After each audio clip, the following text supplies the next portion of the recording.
हिलाली साहब, इतनी जल्दी भारत बौखलाहट का शिकार हो गया है। आगाज तो उसने बड़े मान से, बड़े नाज से, राफेल से किया था, जिसका इंतजार बड़े सालों से इस मोदी को था।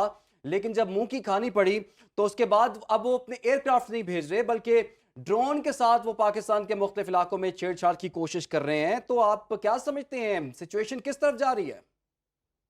देखिए, सीधी सादी बात यह है कि उनका मकसद जो है वो क्या है आपके ख्याल में? उनका मकसद ये नहीं है कि पाकिस्तान को ख़त्म कर देना, तबाह कर देना, इसलिए कि वो नहीं हो सकता जब तक वो खुद तबाह ना हो और ख़त्म ना हो। उनका मकसद ये था कि इस पे इस किस्म का एक्शन लो कि मारो इनको, उनसे जो वो मारते हैं उनसे बहुत ज़्यादा मारो, डराओ, दुनिया को बताओ। और अब तो ड्रोन्स उनके लिए बड़े कन्वीनियंट हैं। वो तो ड्रोन्स तो इधर कराची में गुलशन इकबाल के ऊपर फिर रहे हैं। ड्रोन इधर गिरा, उधर गिरा, लोग सोच रहे हैं कि यार ये क्या हो रहा है। देखिए, प्रोपेगेंडा भी तो एक चीज होता है ना।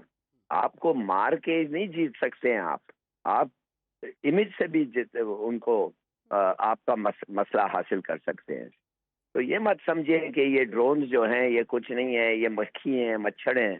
मक्खी मच्छर होंगे in terms of strategic influence, मगर in terms of psychological war ये बहुत बड़ी चीजें हैं और हमें इसका हमें जवाब कर देना है।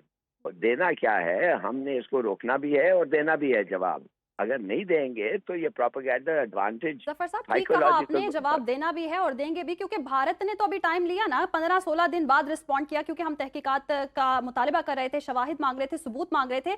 अभी तो हमारी तरफ से जवाब आएगा, अभी तो मुकाबला शुरू होगा। लेकिन आप क्या समझते हैं, ये जो भारत के हमने ड्रोन्स गिराए हैं और अब भारत जो है सबूत पेश इस तरह से कर रहा है कि हमारे तो ड्रोन्स नहीं गिरे, भारत इस चीज को मानने से इनकारी है। इससे पहले भी हमने देखा, अभिनंदन को चाय पिलाकर भेजा, उन्होंने उसको भी अवार्ड दे दिया। तो भारत इस तरह के जो ड्रामे करता है, हठधर्मी करता है, अपनी खिफत मिटाने के लिए एक्सेप्ट क्यों नहीं कर रहा कि भारत हार चुका है, भारत हर सतह पर अपनी शिकस्त तस्लीम करनी चाहिए उसे?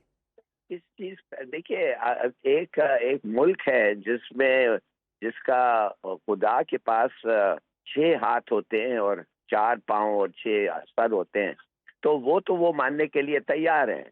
वो मानने के लिए तैयार था जब बालाकोट पे उन्होंने अटैक किया था कि एक कौवा और तो दो दो पेड़ जब शहीद हुए थे, तो वो पूरी मोदी ने कहने लगा कि हम जीत गए हैं। और पूरा इंडिया मानने लगा कि वो जीत गए। उसका नतीजा, इलेक्शन का नतीजा भी वो जीत गया। देखिए, बात असल ये है कि वी हैव टू जज ये उनका सक्सेस और फेलियर कि उनके साइकिल पे क्या इफेक्ट होता है। अब हमें ड्रोन्स जो हैं बिल्कुल हमने मारे हैं, बहुत मारे हैं, 20-30 मारे हैं, वेरी गुड। और भी मारेंगे, मारते रहेंगे, हम भेजेंगे भी। वो भी तो हम कर सकते हैं, भेज भी सकते हैं।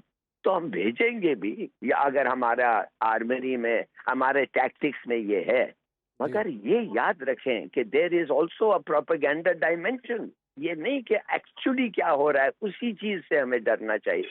बिल्कुल। डरना नहीं, हमें उसको फैक्टर इन करना चाहिए। We have to factor in all aspects of war.